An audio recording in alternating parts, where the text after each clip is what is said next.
Ngopi sudah jadi kebiasaan banyak orang masa kini, tak terkecuali buat pekerja Jakarta.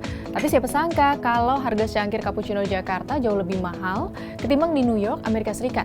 Secangkir cappuccino Jakarta harganya Rp34.000, sedangkan di New York kalau di kurs hampir Rp100.000. Kalau lihat begini sekilas, cappuccino di Jakarta lebih murah. Tapi jika diulik, pekerja Jakarta mesti ngerogoh kantong lebih dalam buat ngopi ketimbang pekerja New York. Kok bisa? Yang hobi ngopi, sini-sini kita bahas bareng ya. Data dari situs numbeo.com yang dianalisis tim jurnalisme data harian Kompas mencatat harga secangkir kopi di Jakarta memang Rp34.000. Akan tetapi penghasilan pekerjanya Rp8.660 juta per bulan. Jadi porsi untuk membeli kopi sebulan dari pendapatan pekerja Jakarta mencapai 11,79%. Sementara itu harga kopi di New York Rp100.000 per cangkir. Tapi pendapatan warganya Rp80 juta per bulan. Jadi porsi pembelian kopi sebulan dibandingkan dengan pendapatannya hanya 3,53%. Jelas banget kan bedanya 11,79% di Jakarta dan 3,53% di New York. Ini berarti pekerja Jakarta punya beban pendapatan 3 kali lipat untuk membeli kopi dibandingkan pekerja New York.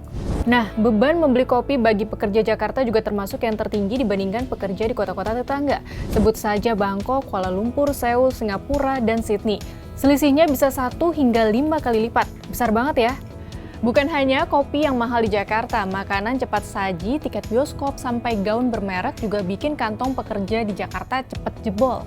Satu paket combo di McDonald's di Jakarta yang berisi burger atau ayam ditambah kentang goreng dan minuman berharga Rp55.035.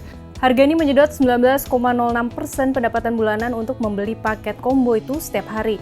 Persentasenya jauh lebih tinggi dibandingkan Singapura yang meskipun harga paketnya lebih mahal, yakni Rp128.084, namun diiringi dengan pendapatan yang jauh lebih tinggi. Jadi kalau pekerja di Singapura membeli paket combo selama sebulan, maka ia hanya menghabiskan 5,69% pendapatan hariannya.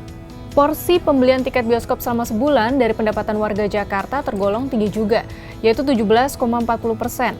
Bandingkan dengan Kuala Lumpur 11,83%, Seoul 10,56%, Singapura yang hanya 8,53%, dan New York 11,69%.